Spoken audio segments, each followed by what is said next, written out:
Hola, ¿qué tal? ¿Cómo está? Muy buenos días, bienvenidos, bienvenidas. Comienza Asturias al Día en este miércoles 17 de septiembre. Como cada mañana estaremos juntos compartiendo un tiempo para buscar reflexiones y argumentos en torno a asuntos que tienen que ver con la actualidad. Hoy nos vamos a centrar al menos en dos asuntos que tienen que ver con la situación en Gaza, pero también charlaremos sobre el programa de atención a víctimas de la violencia en Colombia, que como sabéis se está desarrollando en Asturias. Se han cumplido ya 25 años de este programa, así que algunos de los argumentos irán por ahí. De hecho, para hablar de ambos asuntos tenemos con nosotros hoy en el estudio a Javier Arjona, que es de Sol de Paz Pachacuti, a Jesús Gilson Arias, que es antropólogo, ya estuvo con nosotros hace tiempo, creo recordar, un poco antes del verano, y hoy también nos acompaña Mónica Arroyave, que es refugiada colombiana, participa también en este programa. Hoy conoceremos también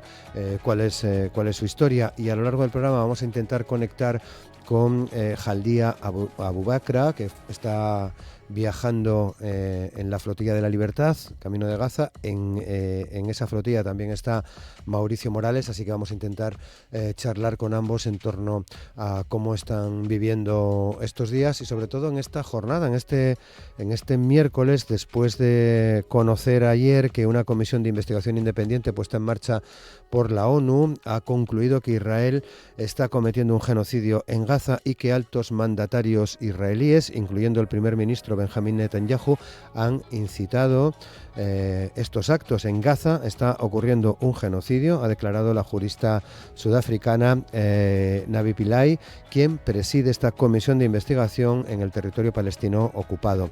La Convención contra el Genocidio del año 1948, adoptada precisamente tras el Holocausto, define el genocidio como un crimen cometido con la intención de destruir en todo o en parte a un grupo nacional, étnico, racial o religioso como tal. Para calificarse como genocidio deben haberse cometido al menos una de cuatro acciones, y la comisión estima que en el caso de Gaza se han cometido 4: asesinato, causar graves daños corporales o mentales, infligir deliberadamente condiciones de vida calculadas para provocar la destrucción de los palestinos en todo o en parte, e imponer medidas para prevenir los nacimientos, por ejemplo la destrucción de una clínica de fertilidad.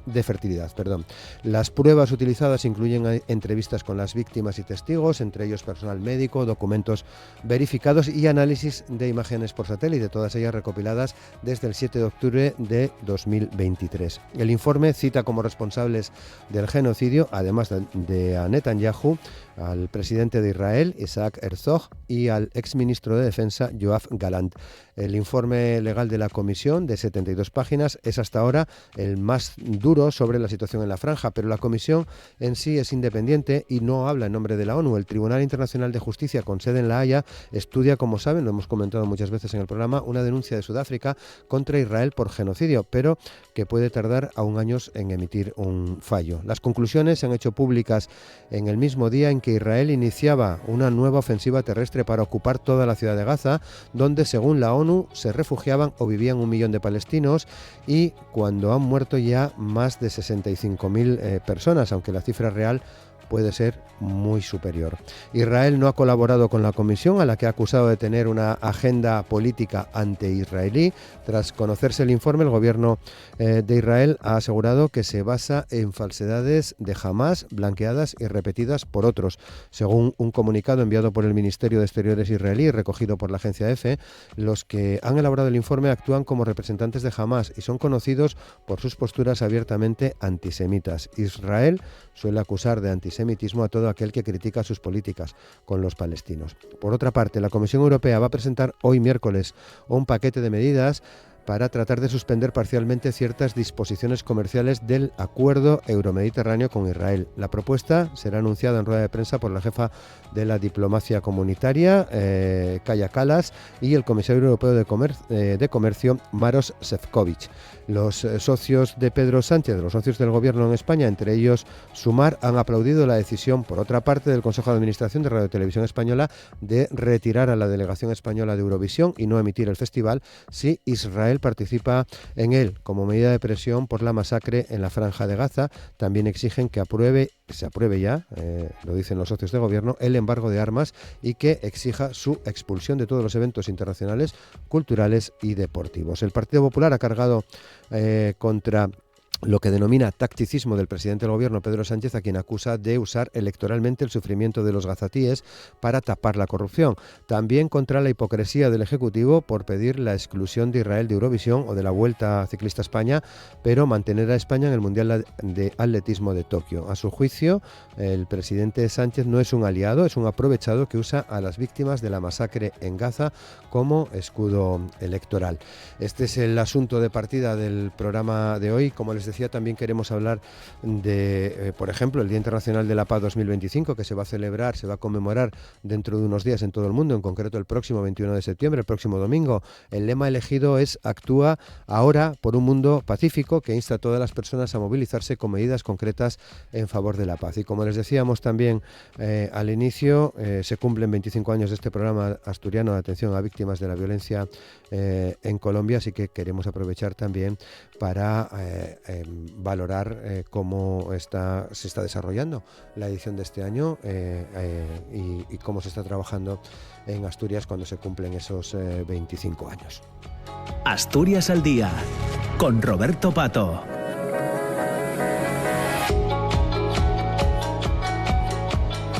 Saludamos, por tanto, a nuestros invitados en el día de hoy. Javier Arjona, ¿qué tal? ¿Cómo estás, Javier? Buenos días. Muy buenos días, amor. Buenos días, Roberto. Muchas gracias. Jesús Gilson Arias, ¿qué tal? ¿Cómo estás? Buenos días. Muy bien, buenos días. Muchas gracias por participar de nuevo en el programa, ¿no? Estuviste aquí en julio. En julio, sí, yo creo claro. Que hace aquí ya estuvimos unas cuantas semanas, ¿no? Sí, aquí estuvimos conversando, compartiendo un rato. Claro Bien, que sí. Muchas gracias. Y hoy saludamos también a Mónica Royave, que es refugiada colombiana, trabajadora en Medellín en el Comité Permanente por los Derechos Humanos. ¿Qué tal, Mónica? ¿Cómo estás? Hola, muy bien. ¿Y ustedes cómo están? Bueno, buenos días. Muchas gracias por la invitación. A ti por estar con nosotros, un placer.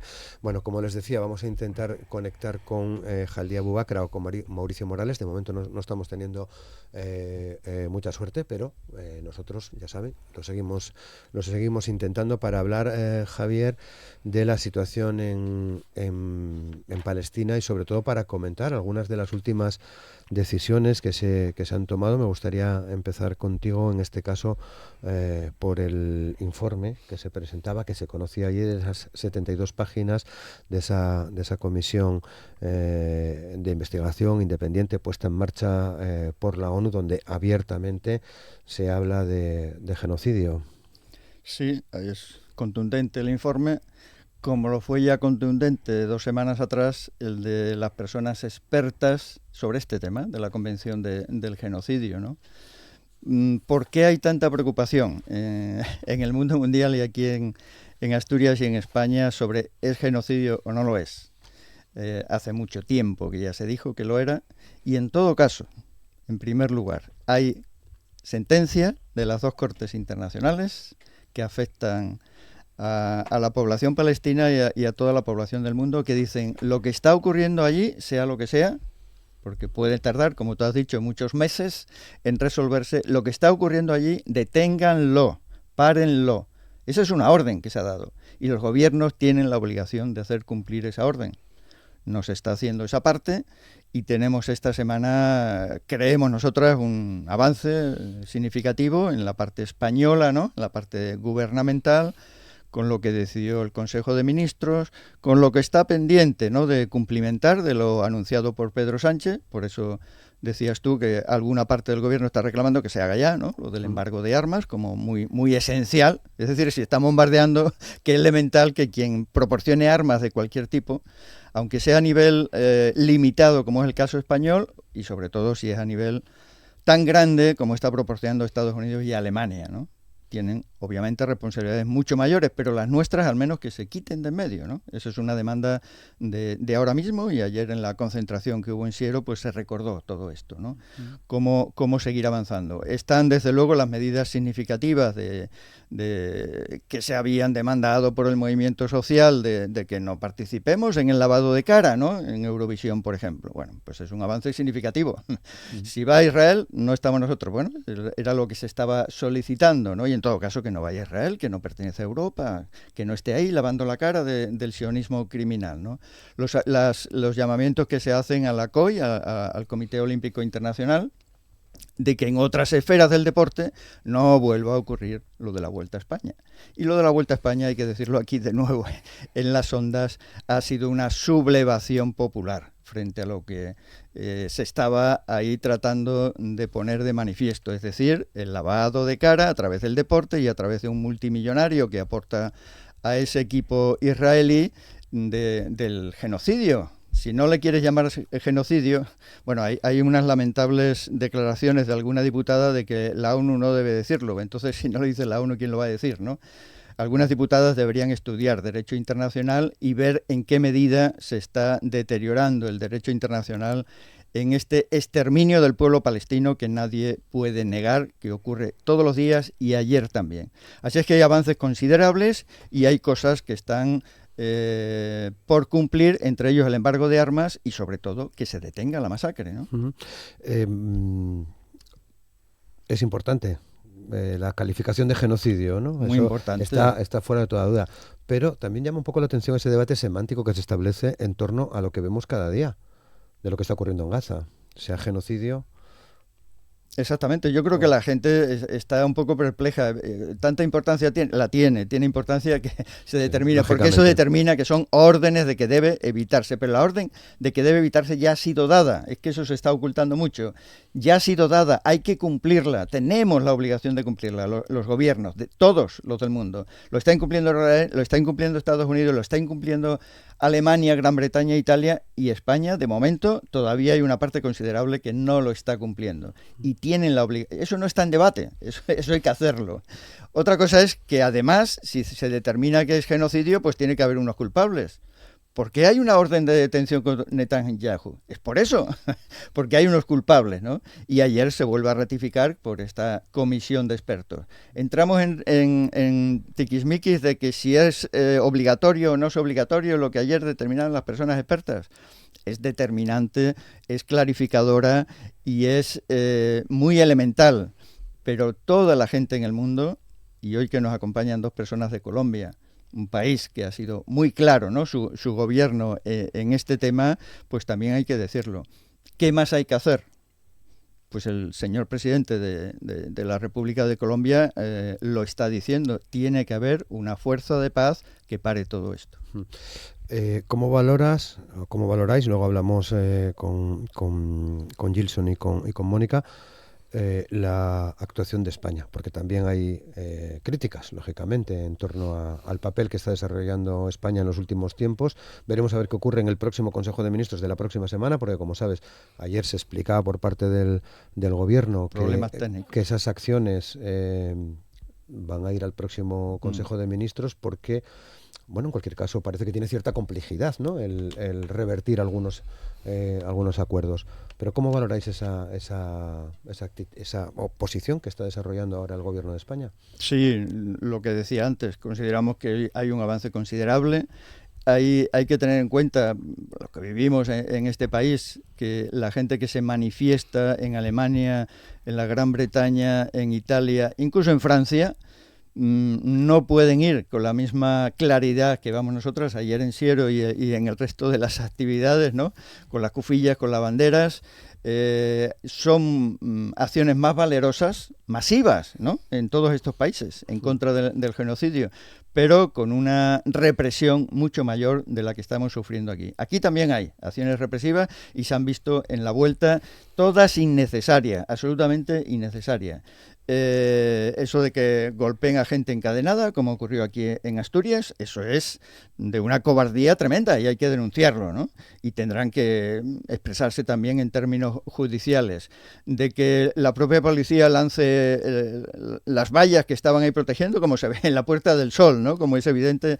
Bueno, hay muchas acciones de esas en las cuales las abogadas, los abogados también tendrán que intervenir, pero no tienen ni punto de comparación con las detenciones de gente de 80, 90 años que está ocurriendo en la Gran Bretaña, ¿no?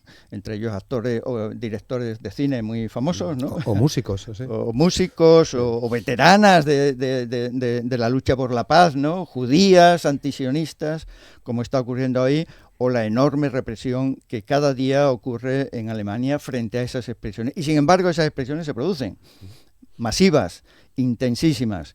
Bueno, esta situación es distinta. Lo que estamos comentando del deporte, de la Eurovisión y de las medidas concretas del Consejo de Ministros son un avance considerable. Bien. Y son fruto, desde luego, de un sentimiento de que hay que proteger a la humanidad y al pueblo palestino que la gente de España y de Asturias está expresando cada día.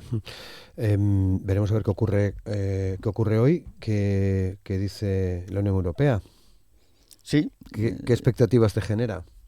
Pues lo que se está diciendo en muchas concentraciones, Israel asesina, Europa patrocina, ¿no? Hay que cambiar ese mensaje a través de actos concretos. Y la Unión Europea tiene que separarse, tiene que distanciarse de este genocidio, de este exterminio. Bueno, hasta ahora no lo ha hecho. Veremos a ver qué pasa en el día de hoy, ¿no?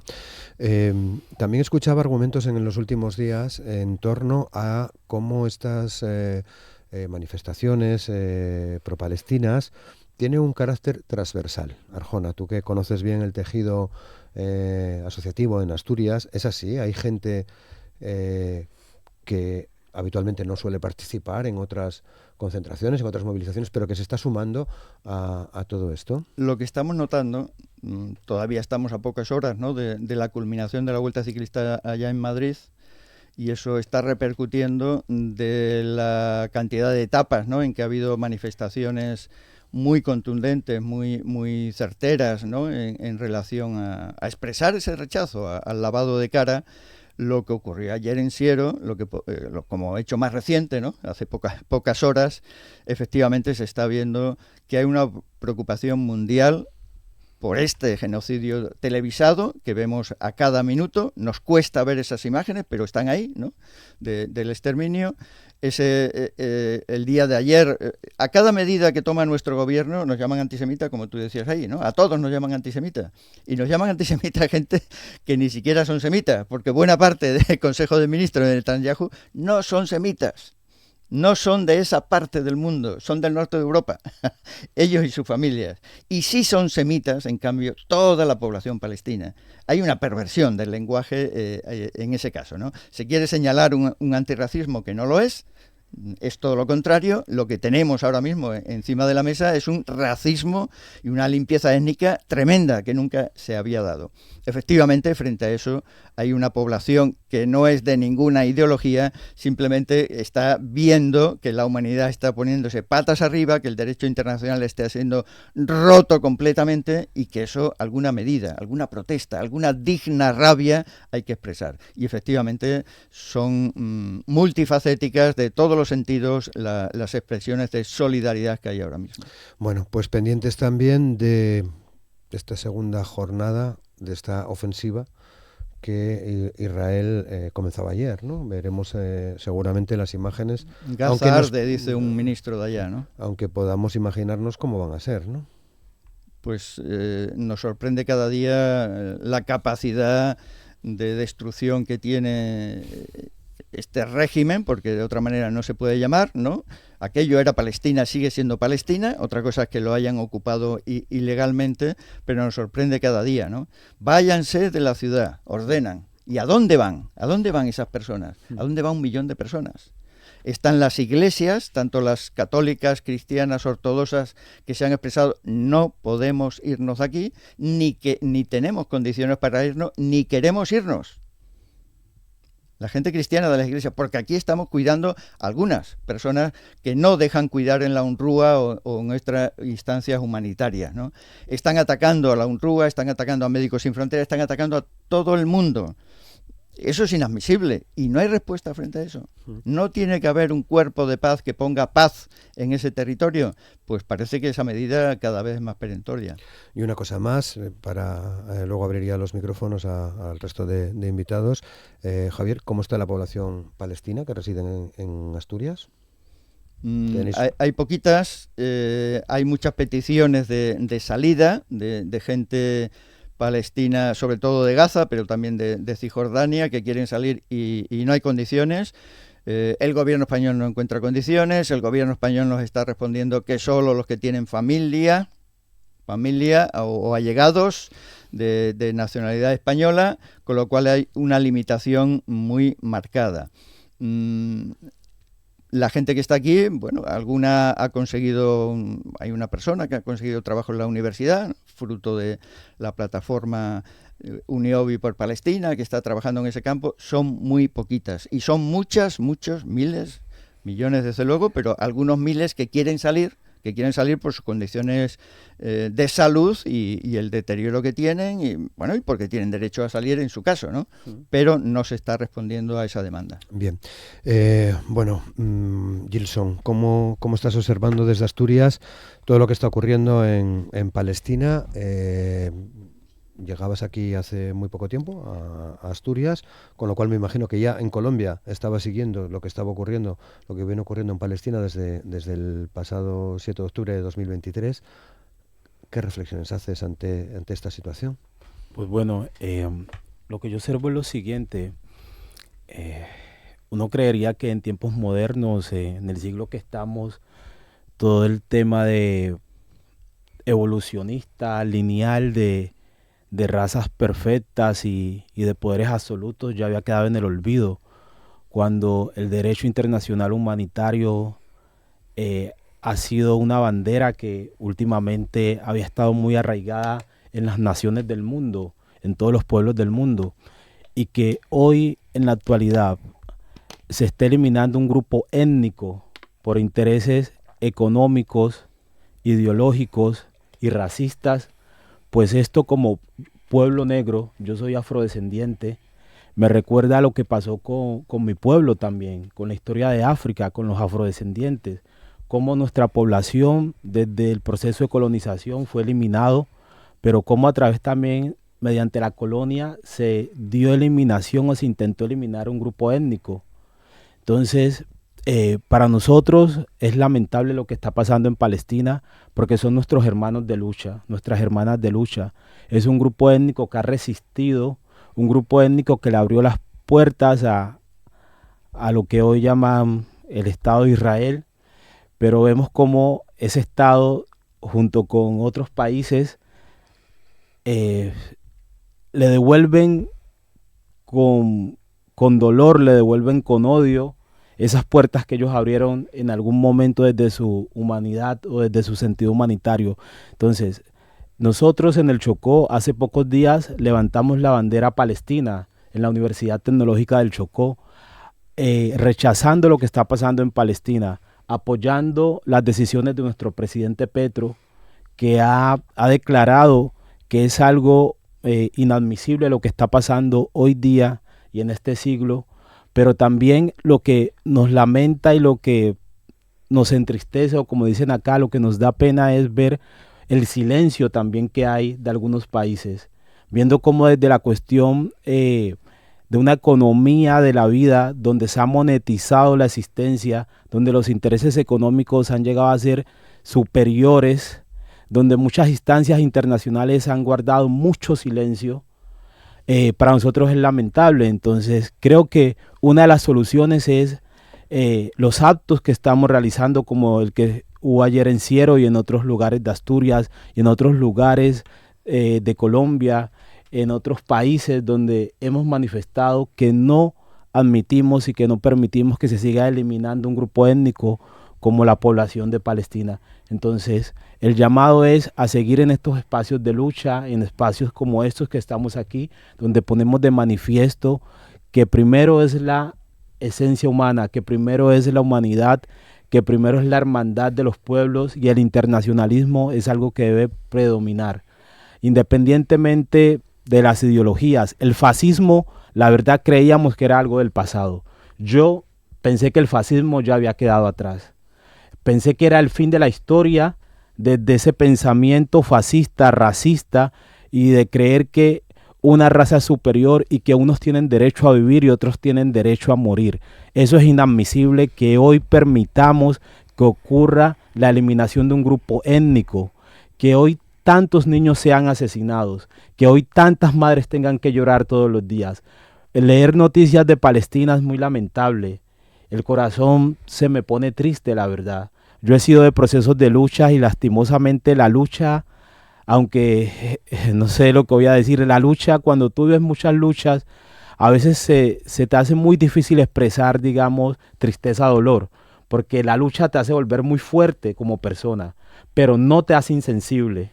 Entonces me recuerda de situaciones que he vivido como persona, me recuerda situaciones que ha vivido mi pueblo, me recuerda lo que nos ha tocado vivir en Colombia. En Colombia hoy la guerra es fuerte también, y aunque no hay una eliminación de un grupo étnico de manera concreta, sí hay la eliminación de muchos sistemas culturales también a través del conflicto armado.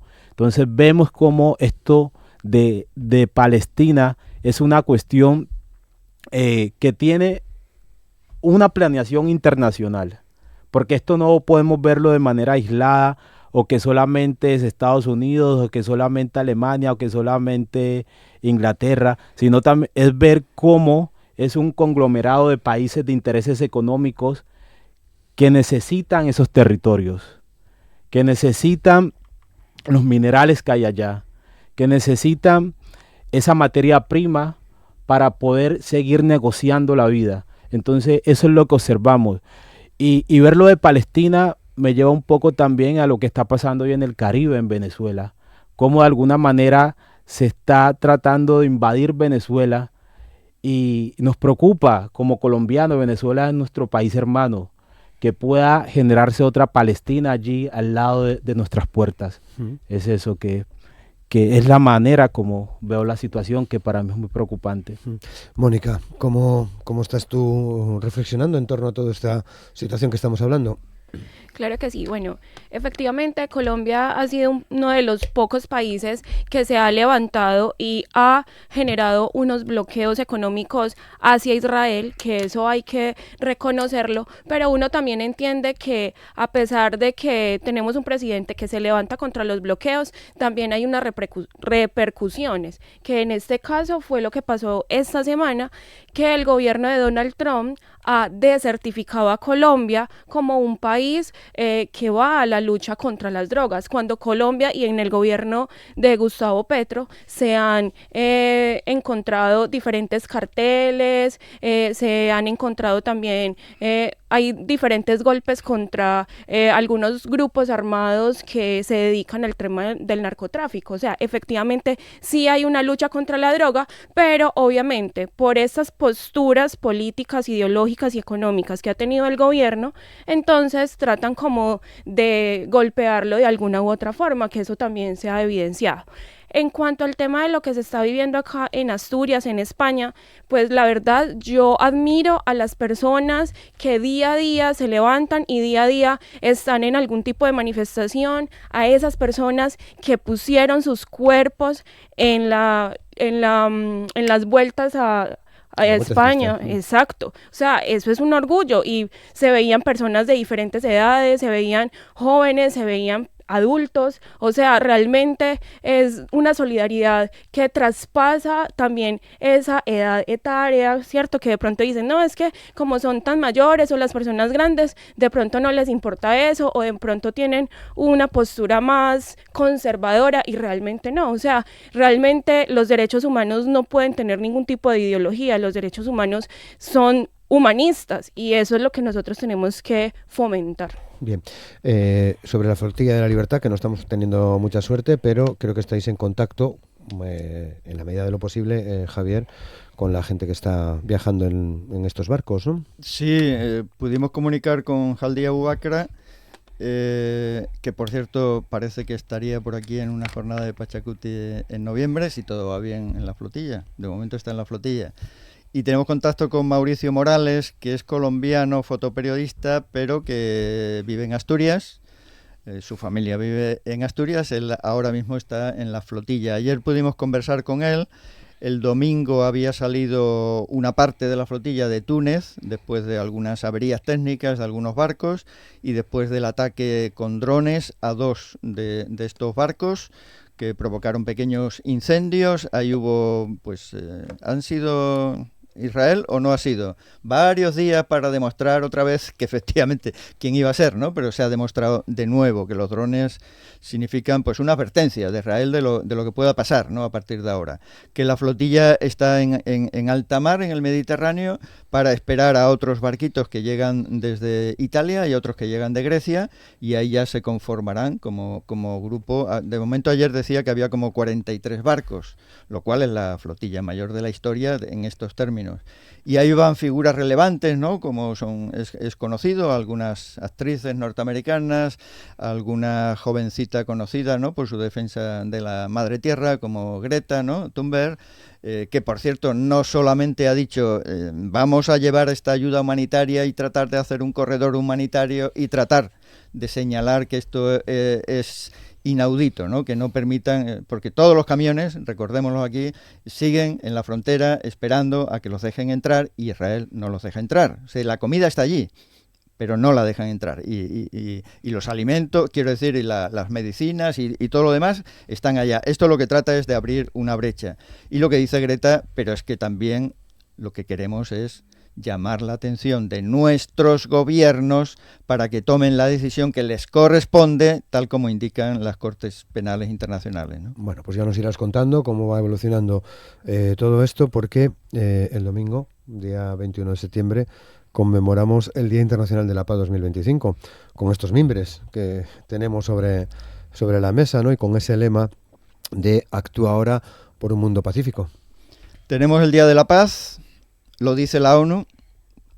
¿Qué caso le hacemos a la ONU? Pues en términos de Palestina ya lo estamos viendo, ¿no? ¿Cuántas resoluciones? Tenemos otra resolución del pasado 12 de septiembre. O sea, fresquita, ¿no? Cuando votaron lo de los 2 estados, 140 y tantos países, alto el fuego ya, dice esa resolución. Y un año anterior, en la misma Asamblea General de Naciones Unidas, otra que decía en 12 meses esto que se acabe. No se ha hecho caso a la ONU hasta ahora, ¿no? La ONU vuelve a llamar la atención sobre la necesidad de la paz en este Día Internacional.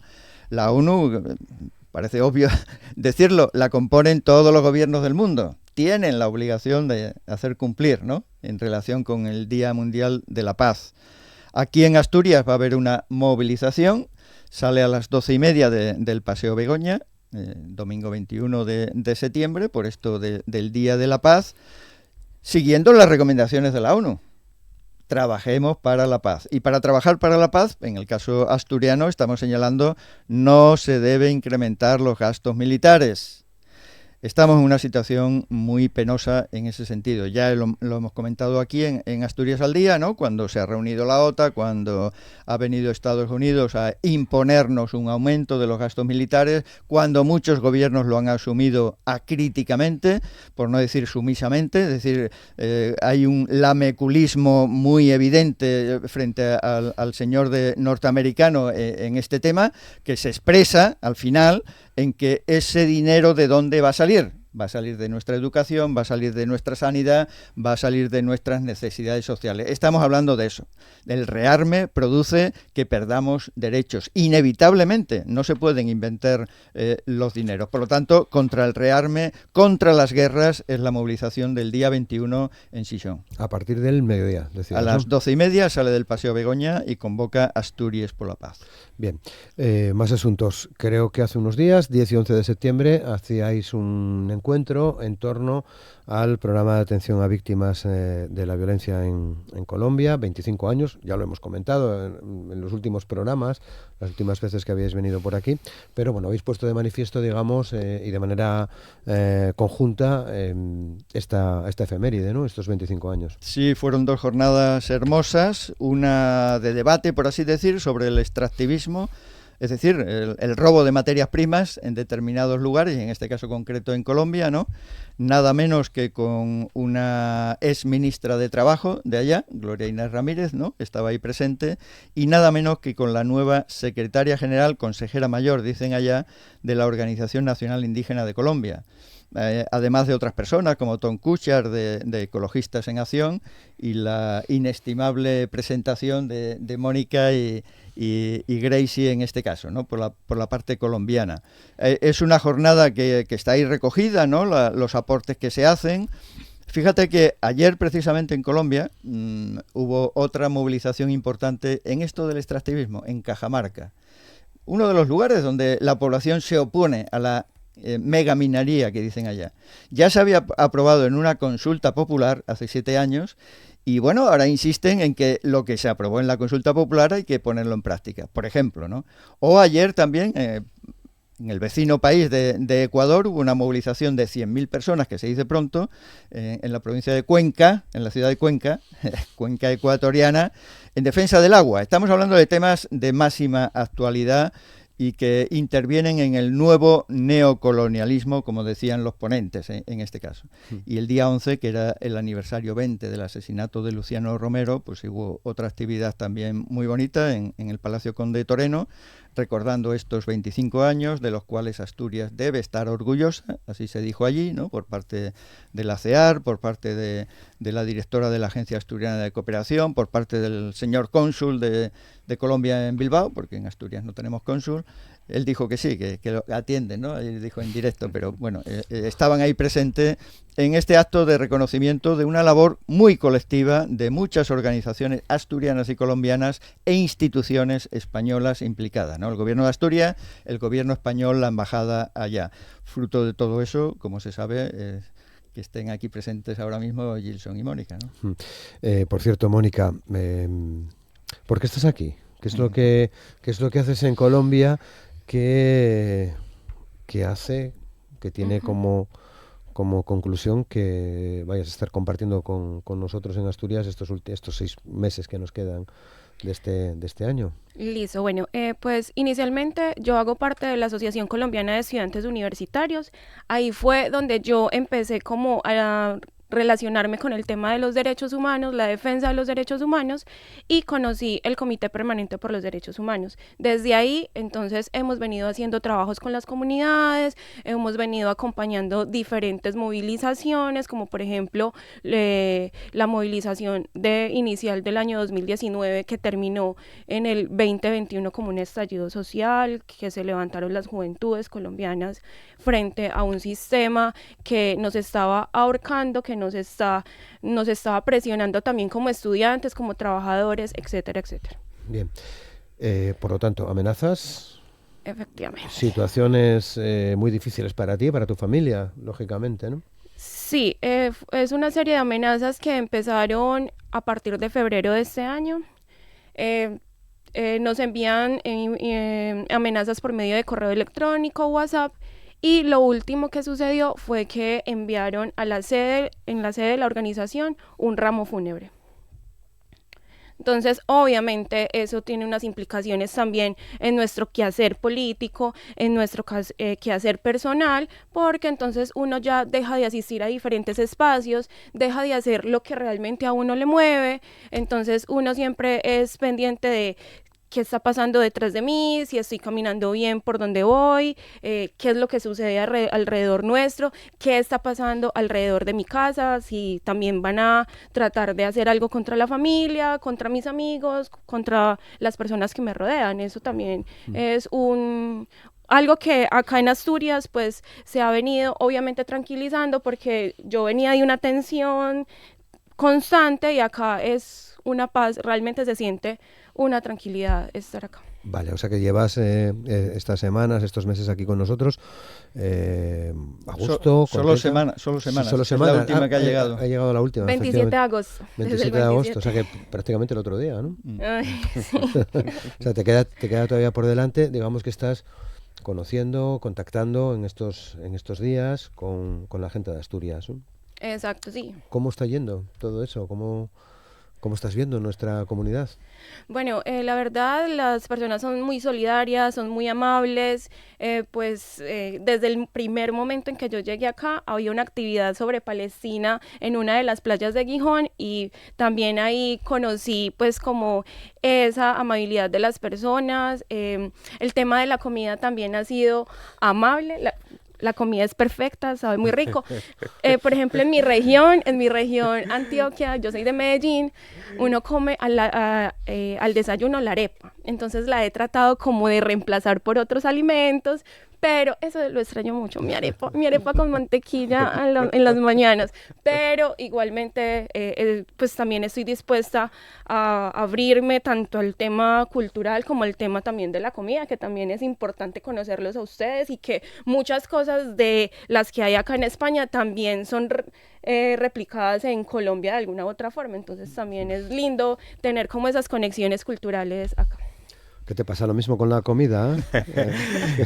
Hay algo que me encanta de Asturias, de Gijón, el mar.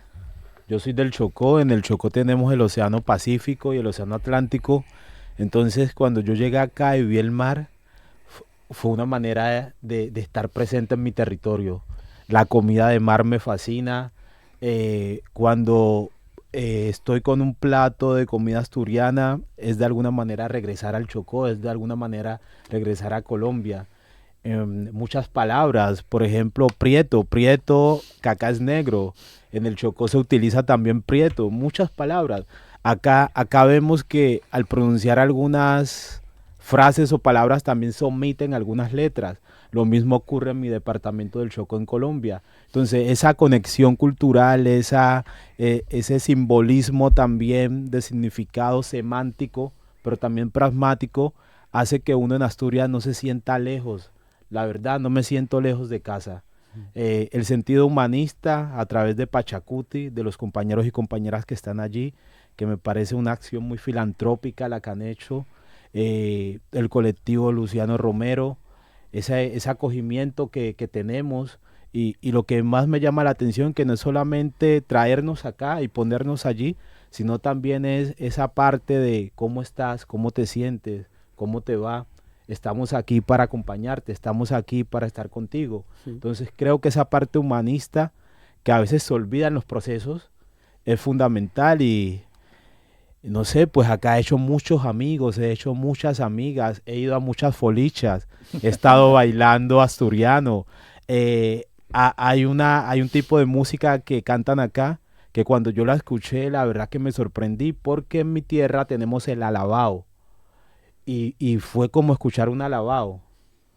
Pero algo que noté de diferencia es que el alabao nosotros allá lo cantamos cuando alguien muere. Acá lo que estaban cantando era para festejar. Aunque podemos ver que es algo antagónico, no diría, porque la vida y la muerte se unen. Pero veo que se utilizan para diferentes momentos, digamos, sociales. No obstante, eso también nos une. Lo que quiero decir con esto es que Asturias es un lugar de acogida muy interesante para mí. Es una experiencia que será inolvidable y además me ha permitido entender que se puede vivir en un país donde tú no tengas que estar mirando a cada segundo hacia atrás pensando que alguien te puede matar. Bueno, estáis aprovechando también, es muy buena esta parte, digamos, más lúdica, ¿no? de la folicia y de la gastronomía, pero es habitual que en el tiempo en el que están aquí los refugiados, las refugiadas colombianas, se establezcan también conexiones con otras organizaciones, con las organizaciones que forman parte de este programa, bueno, que se trabaje también, que se aprenda de uno y otro lado, ¿no? En cuestiones que tienen que ver con la solidaridad. Nos imaginamos, Javier, que en este sentido, en esta última parte ya del año, este tipo de actividades se van a ir incrementando. Sí, han estado con algunas organizaciones, pero efectivamente ahora septiembre se incrementan más. Han estado también en varios ayuntamientos, desde Langreo hasta Illas, pasando por Avilés, Teberga, varios más. Y el día 24 lo recibe el Ayuntamiento de Gijón, por ejemplo, ¿no? También en el marco de los 25 años del programa y de las 6 personas, no olvidemos, líderes sociales amenazados de muerte allá en Colombia. Hay un hecho concreto que afecta a Mónica, que queríamos compartir también. Ella nada más llegar dio una charla el Día de las Personas Desaparecidas, que es el 30 de agosto, ¿no? En relación a personas desaparecidas allá, en donde ella vive, en Medellín, ¿no? Hay un hecho que es el de la escombrera que me gustaría que Mónica también compartiera, ¿no? Sí, cuéntanos. Bueno, en la primera amenaza que se genera tocan unos puntos que nosotros como organización tenemos en apoyo. Uno de los puntos más importantes que tocan en esa amenaza es que nosotros como organización estuvimos muy presentes en el tema de las cuchas tienen razón. Pues quiero aclarar que las cuchas son las señoras, las madres que buscan a sus hijos. Nos decían ahí que ustedes por estar buscando lo que no se les ha perdido, pues entonces los vamos a matar o les damos 24 horas para que se vayan. También hablan de algún tipo de situación que nosotros tuvimos con un municipio de Medellín, de Antioquia, donde van a sacar unas familias, las van a desalojar, etcétera, etcétera. Entonces, diferentes actividades.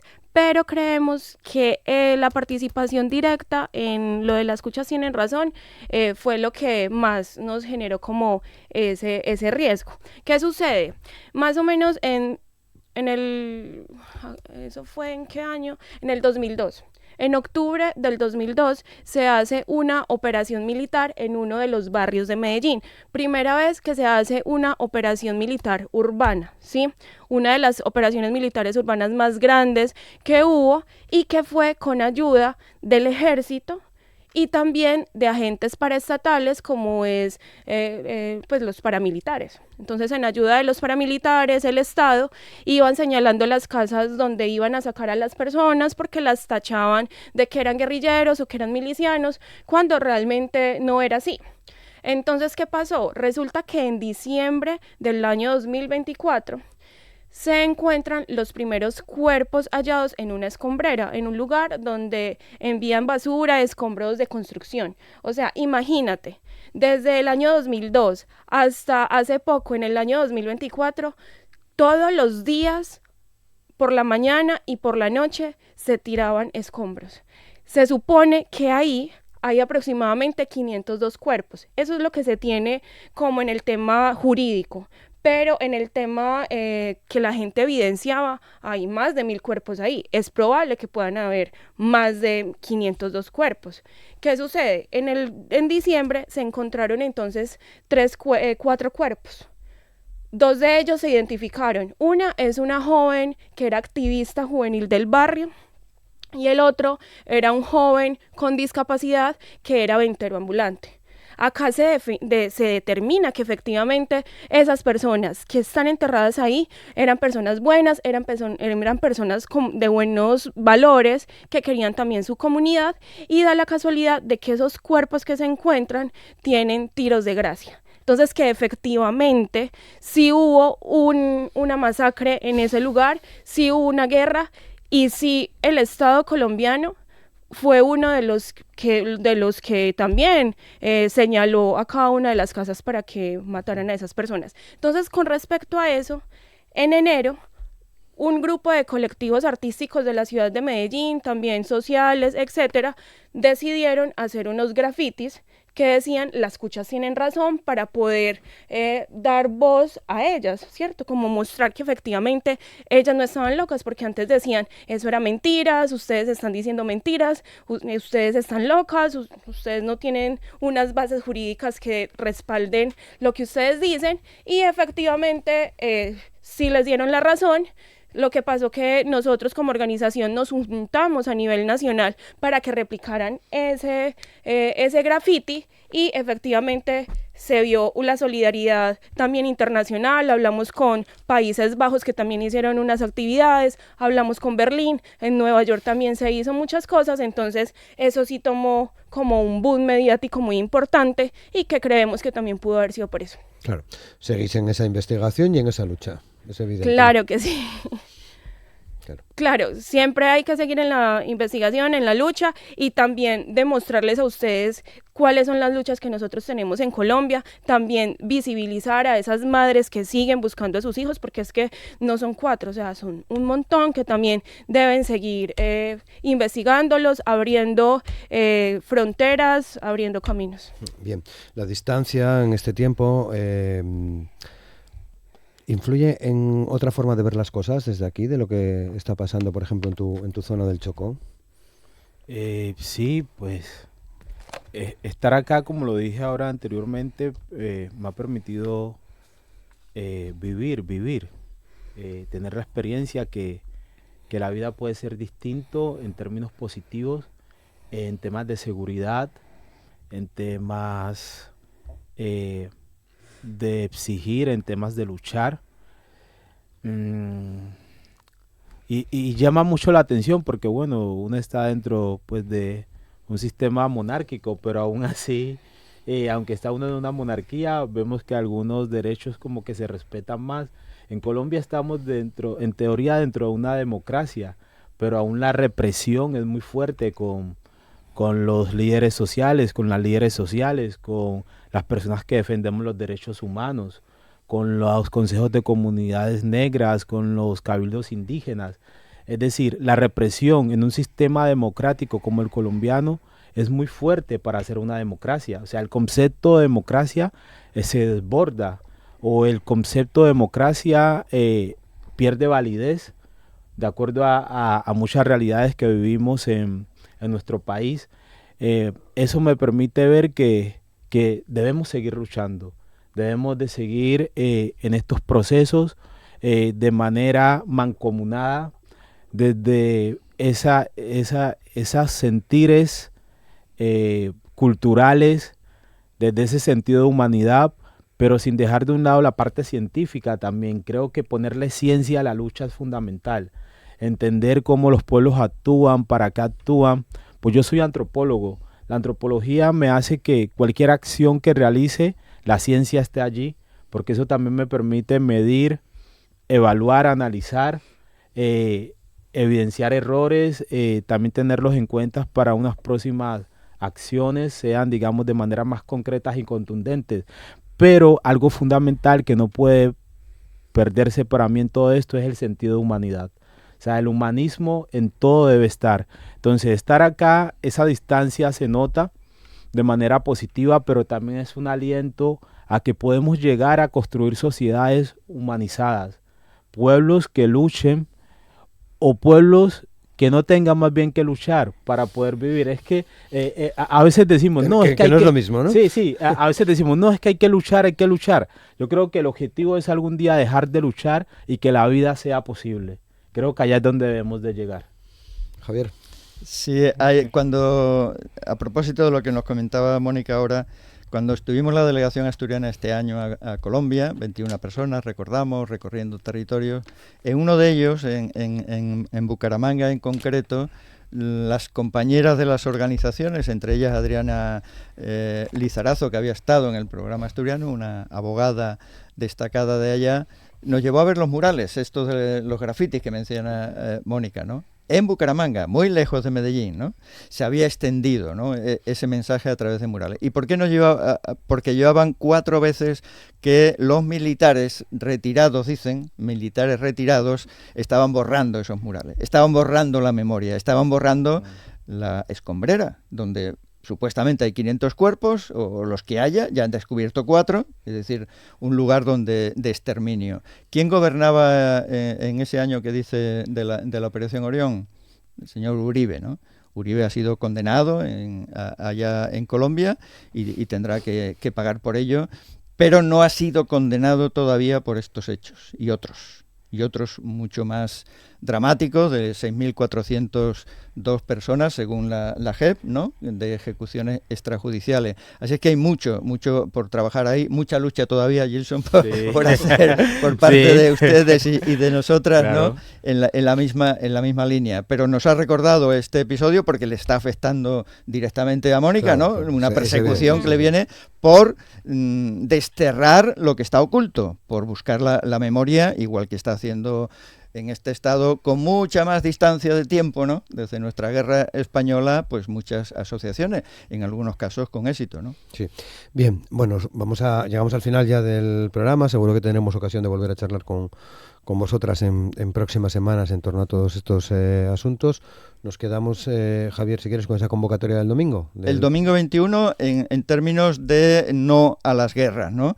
Pero en términos de Palestina hay muchas convocatorias porque la situación lo amerita, como se dice, ¿no? Hay una exposición de artistas asturianos con el pueblo palestino que ayer se puso en Chena, que se inaugura el viernes y que va a estar ahí una temporada y después sigue su recorrido. Acaba de estar en Noreña y también en el Occidente y también en Oviedo y también en Xixón. Eso sigue, ¿no? El día 27 se ha convocado, se está preparando la lectura de 19.000 nombres de niños y niñas asesinados en Palestina. No va a ser posible leerlos todos, eso lleva muchas horas, pero al menos 12 horas desde las 10 de la mañana en la plaza de la Catedral de Oviedo va a haber esa actividad. Y se está convocando ya para el 5 de octubre una manifestación en Gijón. Bien, pues tendremos seguramente tiempo y posibilidad de charlar sobre ello. Javier Arjona, muchas gracias. Muchas gracias por participar con nosotros. Mónica Arroyave, muchas gracias, Mónica. Muchas Ánimo, gracias mucha suerte. Gracias. Y Jesús Dilson Arias, lo mismo, muchas gracias, mucha suerte Gracias también. a ti, gracias a ustedes por la invitación. Gracias.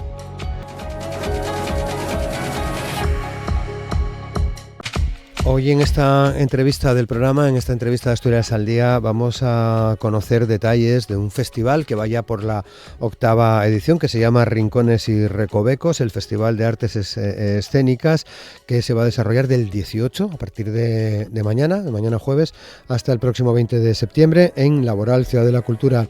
Y también en distintos emplazamientos de la ciudad de Xixón, que nos van a contar nuestras invitadas, que son Lidia Dago, que forma parte del equipo de Rincones y Recovecos, y Victoria Musetti, que es la creadora de Pájaros Pintados, que además va a estrenar en este espacio en este festival de Rincones y Recovecos, van a estrenar una pieza con su compañía. Saludamos a Lidia. ¿Qué tal, Lidia? Hola, buenos días. ¿Cómo estás? Muchas gracias. Un poco nerviosa, pero bien. Nada, no te preocupes, esto es casi como un ensayo general de una obra, o sea que entonces, porque en los ensayos a que se pasa bien. Sí, o sea, está bien, te pones un poco tenso, pero está bien. Vale, son duros, pero bueno, pues nada, es algo parecido, ¿no? Victoria, ¿qué tal? ¿Cómo estás? Muy bien, Buenos gracias. días. Muchas Muy gracias bien. también por sumarte a la conversación con nosotros en torno al espacio. Creo que además conoces muy bien Rincones y Recovecos también, ¿no? Sí, llevo ya 6 años participando en el festival y creo que 4 como parte de la organización. Así que bueno, ya con Lidia, recorrido. tú llevas tiempo también, ¿no? No, que va, ¿Y yo ese es es el año? primer año que estoy en la organización. El año pasado ayudé como ayudante de producción en el festival, pero este año es la primera vez que estoy desde cero organizando. Y de hecho hay muchas cosas que todavía se me pierden. Bueno, pero es una 8ª edición. Dice mucho de Rincones y de Recovecos, ¿no? 8 años trabajando por el teatro, se puede decir así, Victoria, Lidia. Sí, por el teatro y también por una manera de acercar las artes escénicas de forma diferente a la habitual, ¿no? Porque al final es un festival en espacio no convencional y eso creemos que atrae a nuevos públicos, que lo muestra de una forma diferente, que puede ser más atractivo, no sé. Sí. Sí, y que que lleve ya 8 años, a mí me indica que algo se está haciendo bien y que funciona y que, joder, al final es el único, es el único festival que hay de teatro en Asturias y no sé, o sea, si la gente viene y lleva 8 años es por algo, o sea, Claro. algo... Que ya hay un público que es también lo sí. sigue y cada año lo espera y eso está muy Bueno, bien. en líneas generales, ¿cómo viene esta edición que se inaugura mañana? Sí, pues la verdad es que estamos muy, muy emocionadas porque este año ha crecido bastante la programación. Este año tenemos 25 compañías programadas y eso para nosotros es todo un reto. También van creciendo las colaboraciones, tenemos nuevos proyectos dentro del propio festival, así que bueno, tenemos muchas ganas. Sí. Sí, o sea, yo estoy muy emocionada además, o sea, y me apetece mucho como que venga, recibirles, llevarles a los camerinos, no sé, como interactuar con ellos y, no sé, organizarlo todo y que estén cómodos y no sé. Bueno, hablamos de un montón de espacios. ¿Eso complica un poco las cosas o qué? Bueno, son 11 espacios, 12 con la Ciudadela, que es la inauguración el jueves. Y bueno, al final hay que correr un poco porque no están todos seguidos unos de otros. Y bueno, Vicky te puede contar mejor. Sí, a ver, es un poco complejo. Por suerte sí que tenemos la colaboración del personal de la laboral, que técnicamente nos ayudan mucho a preparar los espacios. Y luego somos 5 personas en la organización, pero también en estos días contamos con más gente que viene de prácticas, que nos pueden ayudar. Entonces, al final, cuantos más manos haya para ayudar, mejor, ¿no? Bueno, de todas formas, 12 espacios, ¿no? Repartidos por la ciudad de Gijón, pero se puede ver prácticamente todo. Sí, la idea A ver, sí que hay que organizarse un poco, ¿no? Porque hay mucha programación, pero sí que la gente se pueda organizar en torno a esa programación para verlo todo o casi todo, ¿no? Y también hay cosas para diferentes públicos, más espectáculos dirigidos a público familiar, otros para adultos, también para bebés. Entonces, como que también según el interés de cada uno, pues puede ahí buscar lo que más les puede apetecer, ¿no? Ir a ver. Bueno, compañías asturianas y de otros sitios, ¿no? Las que participan en esta edición. Sí, la verdad.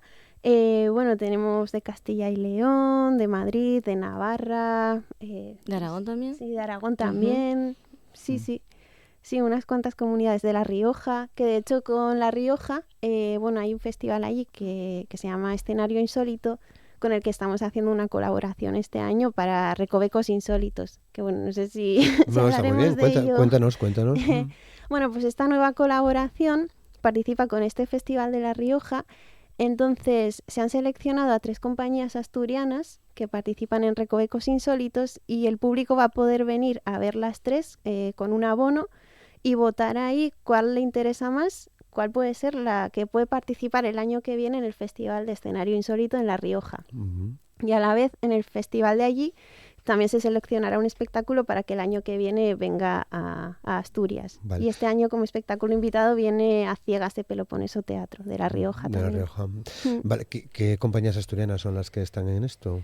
Pues está Higiénico Papel, Pompas y Pompones, Adrián Conde, Ana Capilla también está con su cuentacuentos, Juega a lo Grande, que son unos juegos artesanales, Pequeño Azul, Pequeño Amarillo. Bueno, también está Lara Juevenar y Marco Martínez, que van a hacer un concierto de jazz en la plaza, El fabuloso Bosque de Sopo con Fantastic Company y no sé si me dejo alguna más. Sí, Saltantes Teatro con Dickens. Y luego también en Recovecos Insólitos va a estar Higiénico Papel, Nuntris Teatro y Meraki. O sea que no sé si me dejo alguna, pero bueno. Yo diría y Teatro del Cuervo. Bueno, sí, es verdad, en la inauguración es del Teatro Teatro del Cuervo. También. Vale. Van a convivir, por tanto, con compañías que vienen de fuera, como decíais antes, ¿no? ¿Qué otras compañías nos van a visitar? Pues, vale. Tenemos a Imprevis, que viene de Madrid. Bueno, es como una mezcla entre Madrid y Valencia. Tenemos A Ciegas de Peloponeso Teatro, que viene de La Rioja. Y El Perro Azul también, que viene de La Rioja. De Diferencia, y bueno, Pájaros Pintados también, que vienen de Navarra. Que es la tuya, ¿no? Sí, que es la mía. la estaba ahora como si fuera otra persona diferente. Pero... No, luego vamos a Pájaros Pintados. Pero sí. La Carreta, que viene de Valencia. Eugenia, que viene de Madrid. Sí. Títeres sin Cabeza de Aragón también.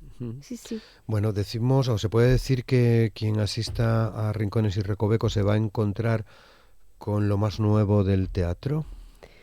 Bueno, yo diría que sí, porque son espectáculos que están intentando hacer las cosas de otra manera. Como decía antes, al final, creo que hoy en día es importante acercar las artes escénicas a la gente y no que la gente tenga que venir al teatro, ¿no? Porque es como algo que igual ya no es tan actual.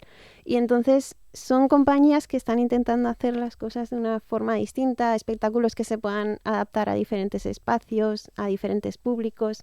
Entonces, para mí sí que son unos espectáculos muy, muy actuales. Sí. ¿Compartes? Sí, comparto totalmente. Creo que siempre, de hecho, es como una base en la organización de vamos a buscar cosas diferentes que puedan sorprender o que puedan atraer de otra manera a las personas y que no sea ver siempre como el mismo hilo de conversación que se lleva. Y creo que sí, creo que es lo que se intenta y creo que se consigue. Entonces coincido mucho con... Claro, y al final se aleja un poco de los espectáculos más comerciales, que igual son los que van a grandes teatros y luego los que más repercusión tienen también a la hora de publicitarse, ¿no? Que son más conocidos. Y yo creo que de esta manera también podemos dar a conocer a compañías que están haciendo un gran trabajo y que igual no tienen tanta visibilidad. O sea que hay mainstream también en el teatro, ¿no? Sí, como en todo. Como en todo, ¿no? Sí. Bueno, 12 espacios. ¿Qué espacios son los que habéis elegido? Está la laboral, ¿no? La laboral. Y hablabais de la Ciudadela, que luego sí me gustaría entrar un poco en la Ciudadela, que es donde se va a hacer la inauguración, ¿no?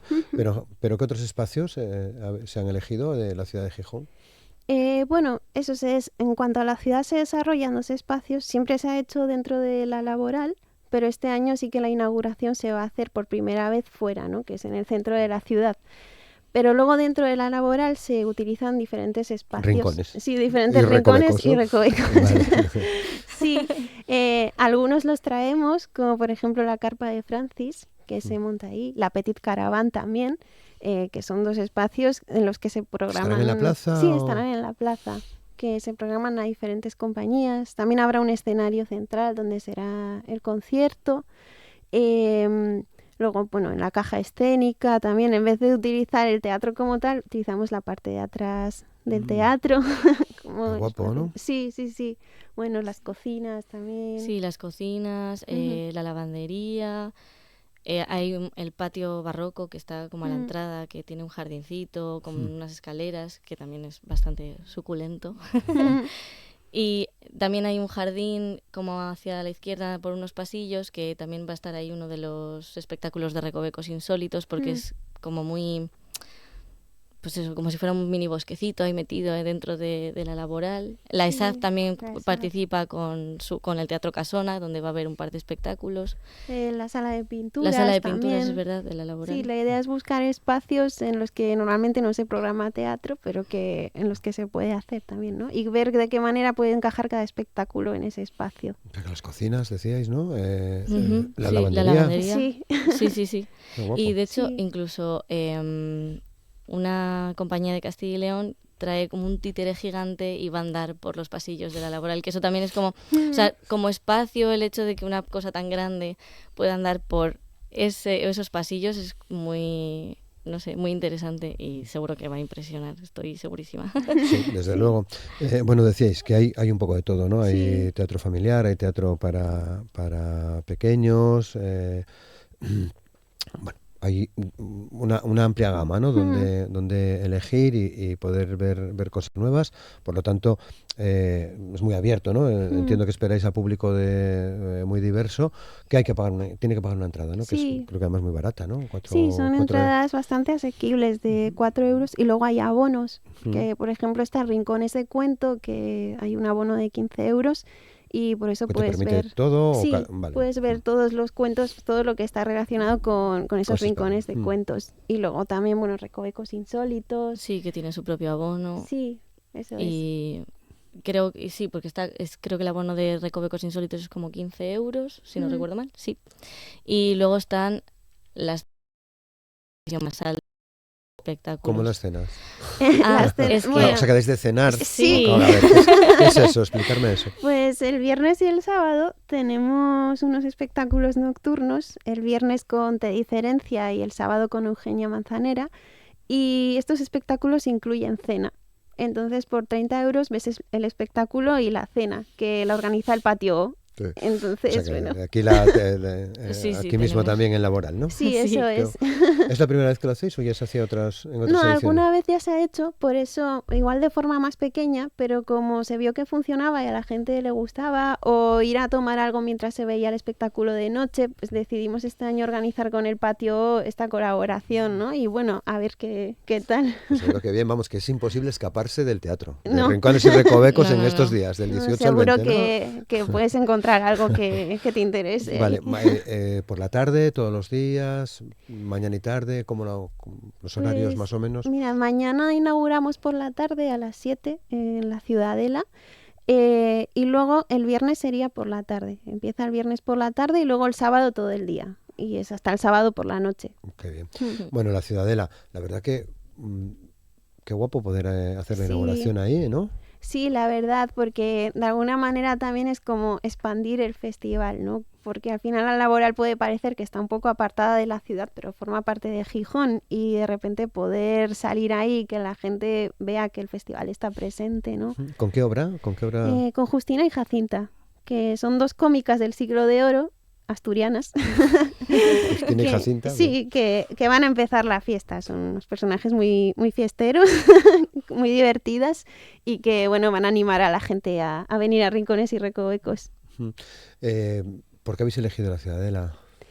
Porque, bueno, es el centro de ¿Está la en el ciudad, centro de la ¿no? ciudad? Sí, creemos que ahí puede Además, generar... es uno de esos lugares que merece la pena visitar, que no todo el mundo conoce, de quien se acerca a Gijón, ¿no? Sí. Sí, es que además la Ciudadela precisamente para entrar es como tienes que pasar un callejoncito, es como un rincón de verdad, un rincón, porque tienes que buscarlo. Sí. Entonces creo que encajaba muy bien con la propuesta que tiene Rincones y Recovecos y era muy interesante por toda la historia que tiene relacionada con la ciudad.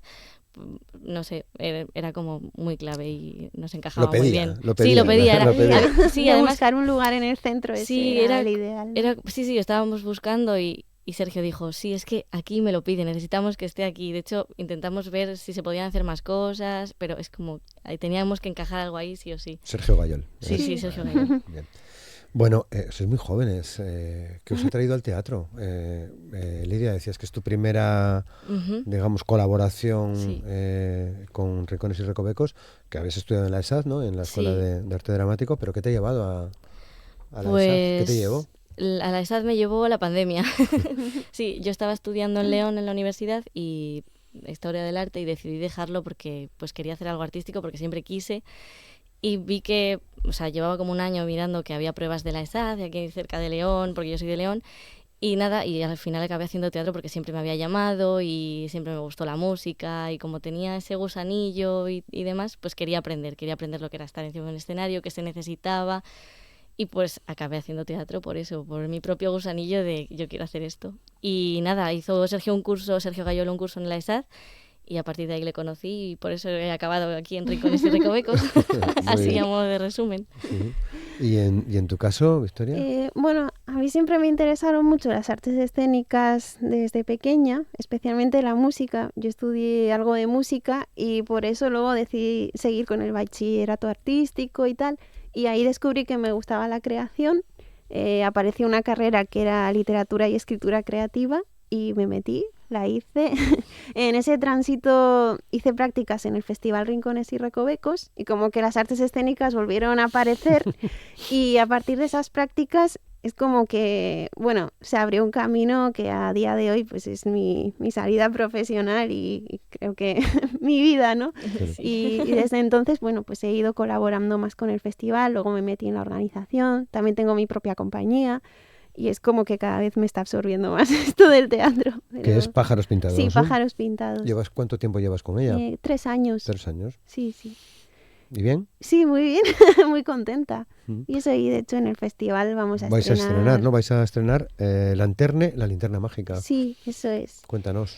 Pues este es un espectáculo en muy pequeño formato que lo vamos a hacer dentro de la Carpa de Francis, que es otro proyecto en el que colaboramos con Teatro del Cuervo, que es una carpa donde se pueden programar a diferentes compañías, ¿no? Una carpa, lo que entendemos por carpa, ¿no? Sí, una carpa. Una carpa. Una carpa que está inspirada en las carpas de finales del siglo XIX, donde igual se hacían las proyecciones de cine o pequeños espectáculos de... ¿Linterna mágica? Sí, como que tiene ese rollo un poco místico, ¿no?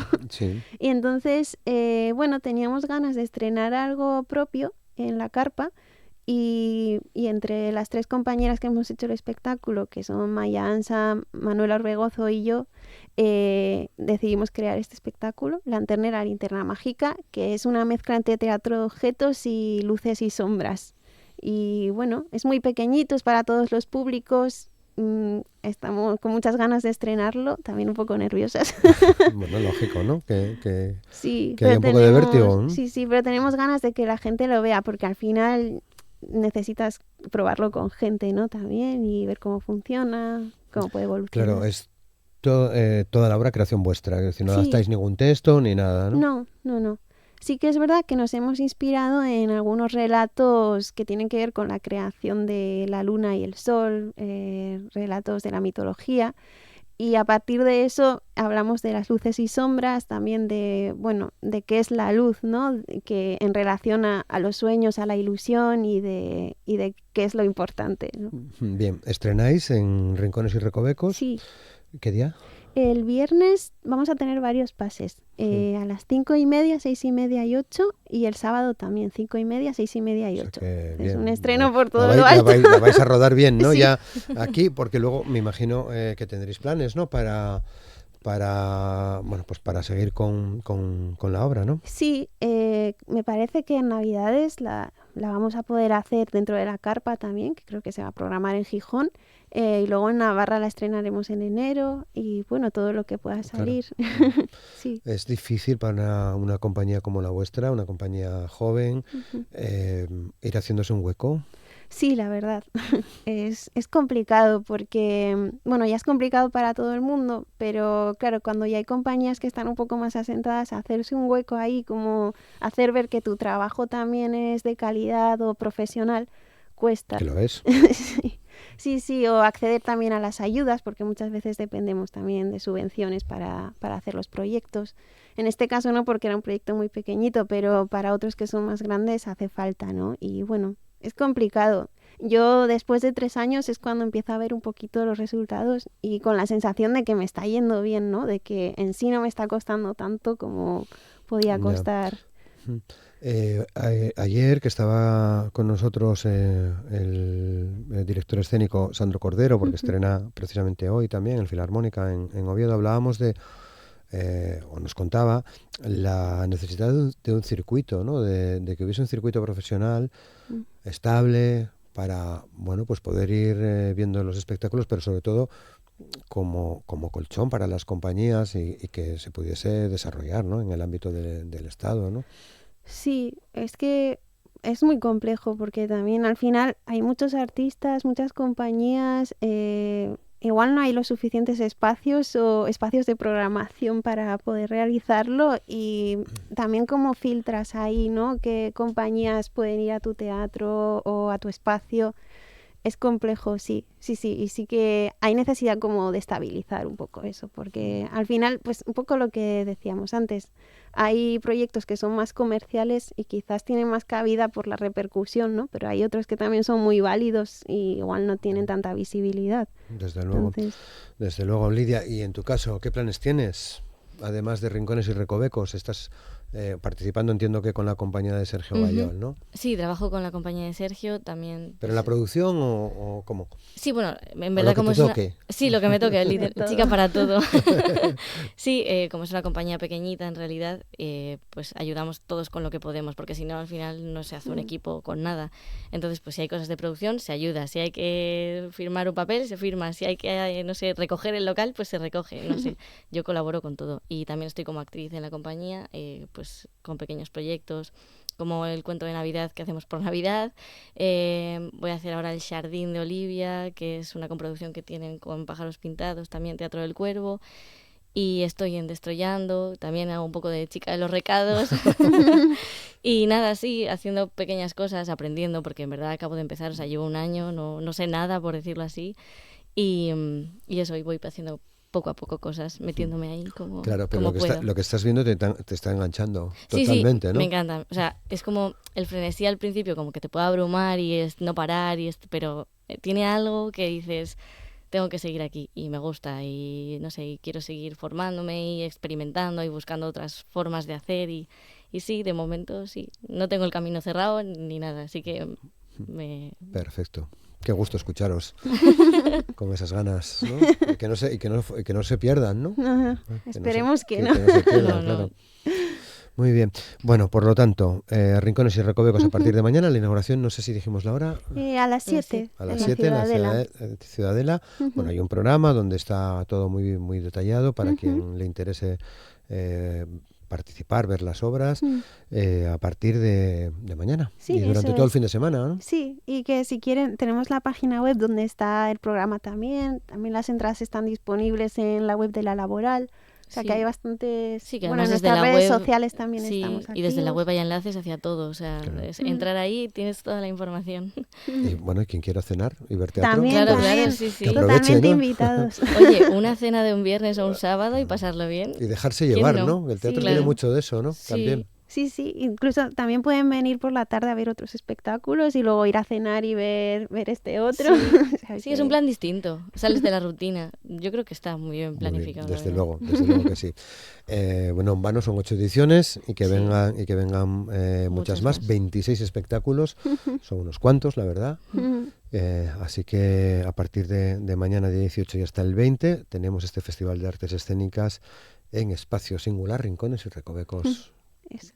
Lidia, muchas gracias. Muchas gracias que vaya a ti, muy bien. Roberto. Y Victoria, lo mismo te digo, mucha suerte y que vaya bien. Espero coincidir con vosotras más veces. Igualmente. Gracias. Muchas gracias. Muchas gracias.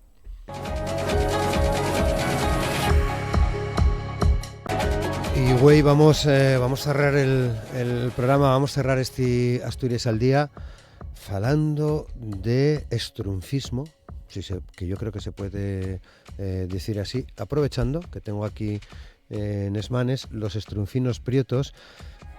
Prácticamente acaba de salir con ediciones en Rádagas. Son 3 historias de los estrunfinos que... ¿Qué tal, Xon? Bien. Buenos días, Xon de la Campa, que también estás en Rádagas, ¿no? Dibuixante.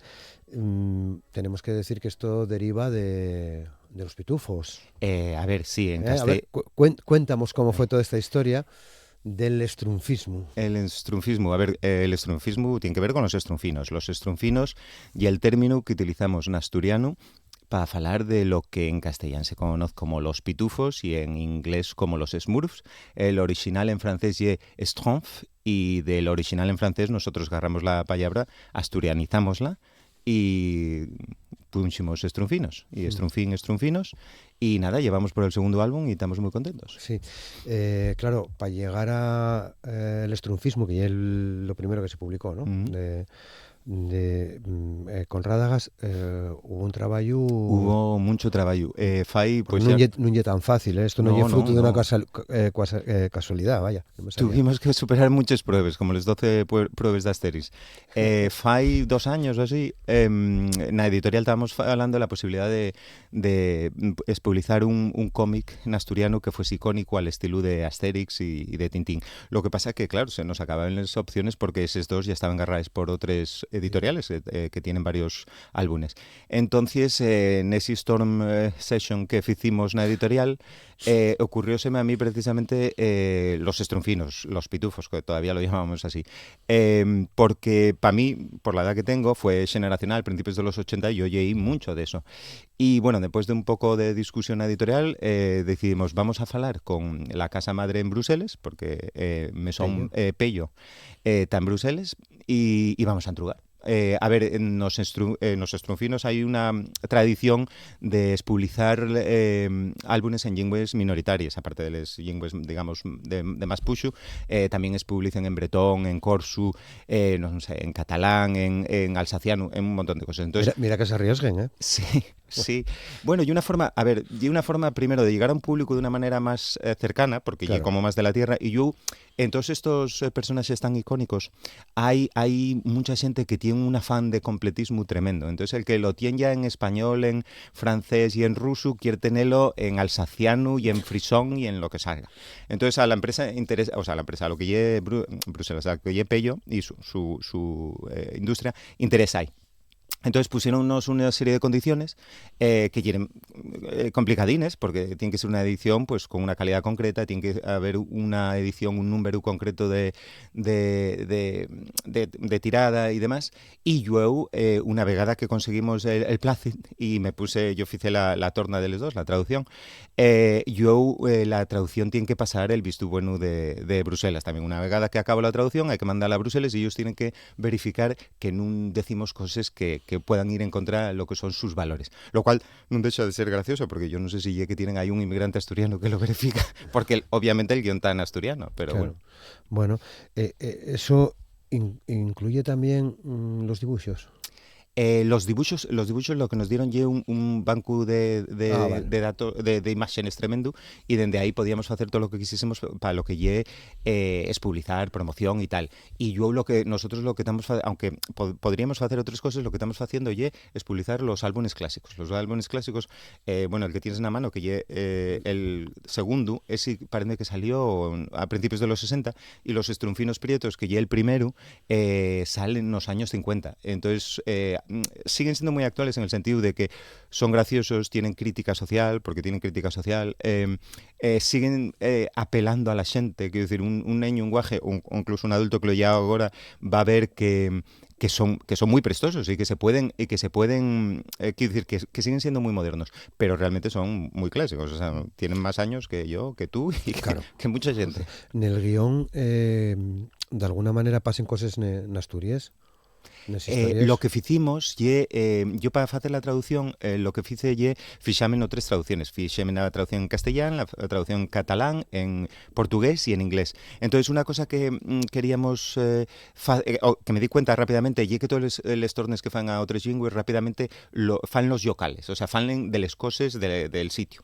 Entonces, esa era la idea, y era asturianizarlos lo máximo posible. Entonces, metimos canciones, yo que sé, hay un verso de una canción de Yeshebra, hay un verso de Santa Estrunfina bendita, por Santa Bárbara bendita, hay muchos chistes y muchos chantes que tienen que ver con humor asturiano. Y yo, una cosa que me dice mucha gente, que no tiene que ver con la editorial, y una vegada que lo voy presentando por sitios y tal, y el hecho de que tanto la palabra estrunfín como el verbo estrunfiar suenen muy asturiano, o sea, das a muchas situaciones en las que dices, parece que llegue muy asturiano. Hay un momento en el estrunfísimo donde el dictador está rodeado y están diciendo, y ríndete, tal, no sé qué, y entonces él dice, estrunfiáimela, y realmente suena muy asturiano. Sí. Entonces da muchísima flexibilidad para hacer todo tipo de chantes. Yo dígolo siempre, ríome muchísimo haciendo la torna, porque tengo que buscar equivalentes asturianos, y cuando ya lo tengo por escrito, de Ies Vegaes, estoy ahí traduciendo, escribiendo, y pasa la mi mujer por delante y dice, ya, pero ¿de qué te ríes? No, que estoy muy gracioso. Y realmente yo lo que me es la gente, sí, que se ríe y que es muy asturiano, y eso es un poco lo que buscábamos. Metiste la rotonda per algún llau? No, rotonda parece que non hai. Agora que me doy cuenta, parece que no, pero bueno, está ahí, a ver, fue un poco casualidad. Justo cuando nosotros estábamos haciendo la primera torna, de repente en Siero dio ellos por poner un estrunfín ahí. Y, hombre, no llegamos a hablar con ellos, pero la verdad que no se daría mala idea. Yo supongo que ellos tendrán también los derechos para poder hacer eso. Pero no se daría mala idea hacer de algún tipo de combinación. Vale. Bueno, Los Estrunfinos Prietos, que es el segundo álbum que publica Rádagas, que incluye 3 historias, ¿no? Como de este año, además, prácticamente está acabando de salir. ¿Cómo está más o menos funcionando la cosa? Muy bien, a ver, no podemos quejarnos. Los estrunfinos, lo que te decía antes, tienen 2 vertientes. Una por un lado, todo lo que son niños. Mira, yo, porque gané el premio de la Consellería de Cómic, fui mucho por institutos y colegios. Y los profes de asturiano dicenme mucho que cuando llegó el primer álbum de Los Estrunfinos, tenía mucha repercusión en la clase, que por fin tenían material que ellos llamaba mucho la atención a los niños y que estaban como emocionados. Y entonces, fáleme mucho de niños que a lo mejor no lleguen en asturiano, y con los álbumes de Los Estrunfinos están yendo, y además llenlo varias veces. Entonces, está funcionando en ese sentido muy bien. En cuanto a los ventes, el primero creo que está a punto de acabarse la edición, y del segundo, bueno, acabamos de empezar, pero lo que me dicen las librerías es que va muy bien. Entonces, y lo que te decía, la doble vertiente, Utah, todos los que coleccionen todo este tipo de cosas, que no son de Asturias, pero que están muy atentos y que están muy atentos y lo merquen, y de hecho hay varios foros de estrunfinos por España que ya salió la noticia, oye, que tienen uno nuevo en asturiano, que no sé qué tal. Bueno, muy bien. Presentasteis va poco en Cervantes, ¿no? Sí, hicimos la presentación oficial, digamos, la semana ¿fue la semana pasada? El 11 puede ser. El 11, sí, en Cervantes, y nada, muy bien, estuvimos hablando un poco de lo que es la historia de los estrunfinos, de cómo surgieron y de las posibilidades que tienen, y del hecho de que, lo que te decía, que funciona muy bien como normalizador de la lengua. Por un lado, sirve para que los guajes se acerquen, y por otro lado, bueno, dar más material prestoso, que eso siempre bueno. O sea que todavía tenéis por delante más presentaciones, Xon? Sí, a ver, la nuestra idea é intentar a lo mellor facer unha, bueno, a lo mellor non estamos falando para facer unha en Xixón e yo movelo un pouco por aí. La idea é que la mayor xente posible pueda, sobre todo, tener conocimiento, porque cuando la xente descubre que están ahí fuera, cuando los ven en librerías y tal, rápidamente llama ellos mucho la atención y van a por ello, agárrenlo y mírenlo y tal. Entonces, cuanto más gente tenga conocimiento de que salieron los 2 álbumes, pues más posible es que ellos lleguen, que es un poco lo que buscamos. Muy bien.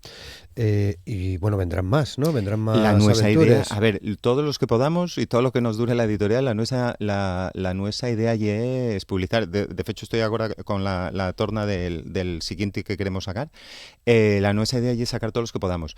Yo siempre digo que los 10 primeros así, que son los que estuvo más involucrado el autor, Pello, no solo son muy graciosos y no solo son para guajes, sino que tienen muchísima carga política y social y son súper entretenidos para adultos también, porque el que tienes en la mano, pues, y una aventura de zombies y la siguiente aventura que es el Strunfín volador, y una aventura, y casi, ¿cómo te diría yo?, y casi filosófico, el cómo lucha contra todo para intentarse conseguir algamar lo que lleve volar, y cuando algama a volar entonces darse cuenta que era un error. O sea, son historias que tienen mucho trasfondo adulto, digamos, ¿no? Entonces esas primeras 10 historias da fecho que vamos a intentarlo. Y yo, bueno, si les 20 siguen, pues todo lo que podamos. Claro. ¿Qué tienen los Strunfinos? Porque, claro, decías, de los años 50 para acá, tuvieron serie de televisión, para mí que película también, o películas. Sí, películas, muchas. ¿Qué tienen estos Strunfinos? Los Strunfinos, lo primero, son súper icónicos. En el momento que los ves, azules, pequeñinos, vestidos de blanco y tal, son muy icónicos, con lo cual y es algo que llama mucho la atención.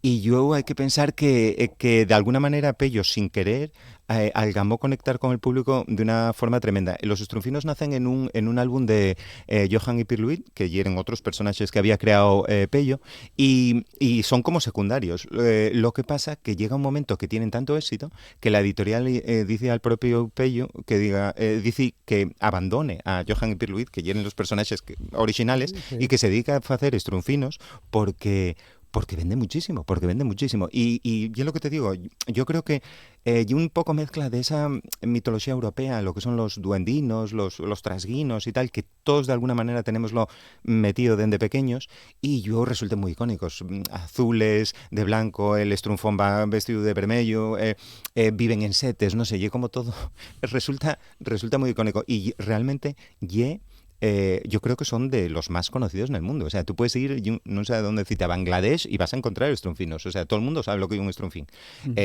Pello factura, o sea, Pello, lo que lleva la editorial, en la casa, facturan es barbaridades de dinero, o sea, y están en todo el mundo. Entonces, siempre digo, mira, dais la vuelta al álbum, siempre digo, ¿ves lo que pongo ahí arriba?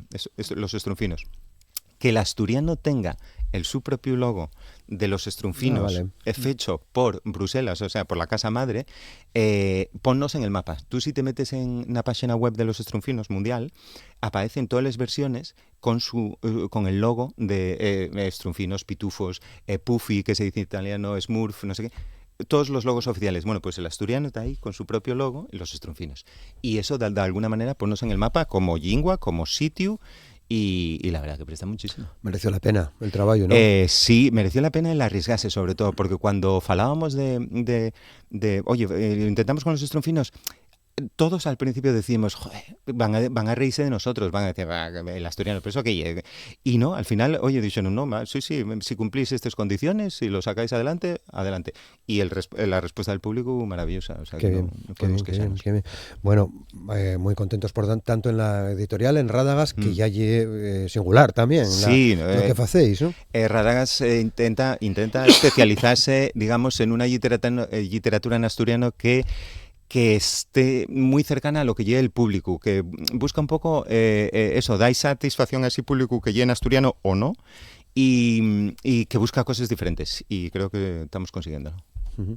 Bueno, traes outro álbum. Sí, bueno, ya que estaba hablando de cómic en asturiano, pues digo, bueno, voy a hablar del mío, Claro. que fue el que gané el Alfonso premio Iglesias, ¿no? en el 23, ya fue tiempo, y que también funcionó muy bien.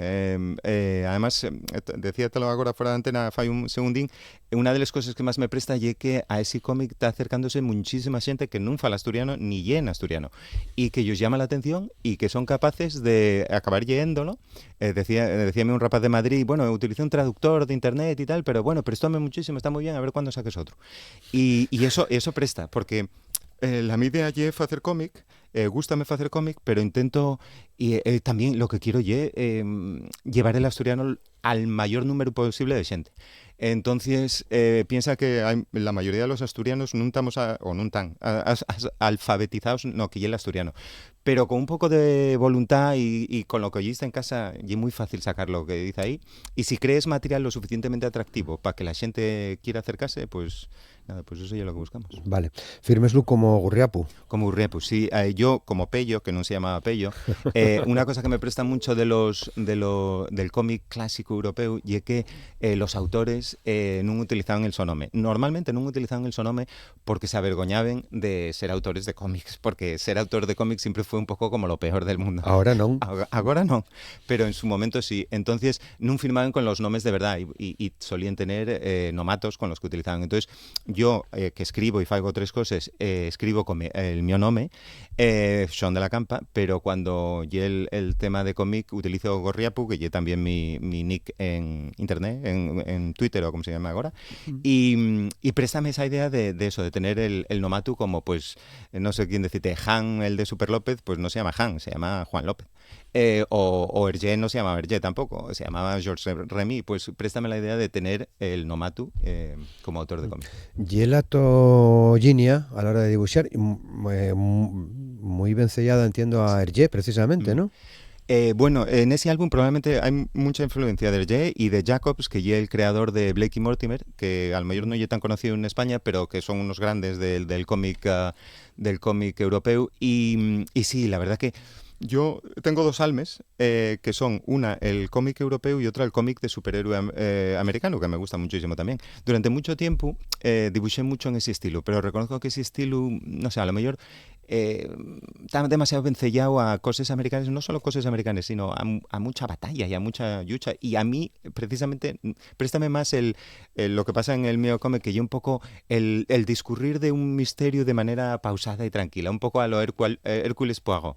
Entonces, para eso lle mejor el estilo europeo, ¿no? Que lle más limpio, lle más claro, y yo creo que traslada mejor el tipo de historias que quiero contar. Entonces.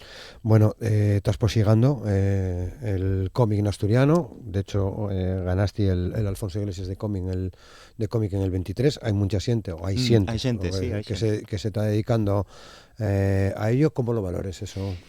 Pues yo valoro que ahora mismo están saliendo cosas muy interesantes en asturiano. Yo el otro día estuve en el Cómic Avilés y estábamos hablando en una mesa de autores asturianos, estábamos hablando de lo que salía y no salía. Y yo recordaba que en 1988 salieron las dos primeras aventuras de Tintín en asturiano. Y que para mí fue una revolución, y solo salieron esos dos y acabó durante 30 años. Pero para mí fue una revolución porque ya fue el al encontrar, digamos, iconos culturales que vemos en todos los lados en nuestra lengua. Y afortunadamente hoy en día en Asturias hay mucho donde escoger. Podría haber muchísimo más, pero hay mucho donde escoger. Hay Asterix, hay Tintín, hay mucha gente sacando cosas interesantes, gente que a lo mejor publica a nivel nacional, pero que tiene suficiente nivel de asturiano como para hacer cosas en asturiano también, como puede ser Alfonso Zapico. Gente que sin falar bien asturiano métese por el cómic, pero intenta sacarlo en asturiano, como los últimos ganadores del premio Alfonso Iglesias. Entonces, hay cosas que están saliendo y a mí préstame porque da oportunidad a que la gente tenga mucho donde escoger a la hora de consumir en asturiano. Y la verdad que yo estamos en un buen momento, diría yo. Sí. Bueno, fales de Zapico, Alfonso, premio nacional, sobradamente conocido, pero hay un exposigue en realidad del cómic de unos años para acá. Alfonso Garrolo también, entiendo yo, en esa época, en esa buena época, ¿no? Fruto, sin duda, del trabajo que se venía haciendo, ¿no? Y también muy vencellado, en este caso, la novela gráfica, que también tiene su público. en los últimos años lo que se da y una el cómic ganó prestigio y está muy bien. Quiero decir, el cómic ganó prestigio, lo que me decías tú. Ahora los autores no disimulen el sonome, porque ser autor de cómic y como de algo interesante, casi te ponga hasta intelectual. Pero siendo todo eso verdad y teniendo prestigio y valorándose mucho más de lo que se valoraba, el cómic de Way no tiene nada que... O sea, la industria del cómic de Way en España no tiene nada que ver con la industria del cómic en los años 80. En los años 80 vendíanse millones de cómics. Y en España de Way vendense tirades de cientos, o sea, de miles, pero que está muy bien y que tiene más prestigio. Pero en los 80 teníamos una industria fuerte de cómic, y había una base que consumía, y es verdad que mayoritariamente niños y adolescentes, pero había una base que consumía tremenda, y ahora hay una cosa, pues eso, más intelectual, muy bien vista y tal, pero venden mucho menos. Préstame eso que dices, Sion, porque yo conocí a Carlos Jiménez en el final de los 80, principios de los 90, porque se hacía un salón de cómic en Llangreu, que se hizo una serie de años y deseó de facese, pero en los años en los que lo hicieron, la verdad que para mí que hicieron un gran trabajo. De hecho, traer a Carlos Jiménez, que acaba de reeditarse ahora por todo lo alto, lo de Paracuellos, pero es verdad que de aquella y era un público más bien escaso. También el que se metía en este tipo de historias, ¿no? A ver, la razón por la que hay el hecho de que la industria del cómic en España se fuese un poquitín a la porra hizo que la mayoría de los autores, por falar el ejemplo de Alfonso Zapico, la mayoría de los autores no trabajen, o sea, pueden estar trabajando en España, pero no trabajen para España, porque los editoriales a nivel nacional españoles arriesguen muy poco y lo que fan es mercar de fuera y traducen. De hecho, dase el caso, no sé si conoces el Black Sad, y uno de los cómics más famosos de los últimos años, más prestigiosos de los últimos años, está hecho por un guionista español y un dibujante español. El guionista español lo escribe en español, el dibujante lo dibuja. Mándenlo a Francia, tradúcenlo, publicase en Francia, y luego desde allí llega a todo el mundo, incluida España. Y absurdo, pero ya sí, porque la industria española es muy pequeña y hay excepciones. O sea, Astiberri, y una editorial vasca que apuesta mucho por autores españoles. Pero la industria española hace que la mayoría de los autores tengan que salir fuera. Y eso tiene que ver con el número de ventas, lo que te falaba antes. O sea, hay un público, ahora está y es más prestigioso, la gente gusta más el cómic, pero no se vende tanto como se vendía. Bueno, Misterio en el Soterraño, que ya el tu trabajo y las aventuras del comisario Evia, vendrán más aventuras, supongo. Sí, ya estoy trabajando en otras. Ya estás trabajando en otras, y Perú Truyaulo, que ya novedad de Rádagas, en la editorial en la que también estás, Los Estrunfinos Prietos, que se presentaba el otro día en Ubieu, y que vendrán más presentaciones por lo que hemos acabado de contar. Con lo cual, seguimos la pista. Enhorabuena por este trabajo, Sion, que vaya muy bien. Muchísimas gracias por darnos la oportunidad de hablar del cómic asturiano, que son dos cosas de las que se habla poco en general, el cómic y del asturiano. Oye, pues puedes venir más veces si quieres. Oye, pues yo de lo que queráis. Yo hablar de cómic y de asturiano son de las dos cosas con las que más me enrollo. O sea, bueno, lo dicho, mucha suerte, muchas gracias. Muchas gracias. Tantos nunca en su futuro. Y con este tema cerramos el programa. Esperamos mañana jueves, tenemos aquí en la radio y televisión pública. Disfruten de este miércoles. Muchas gracias. Hasta mañana.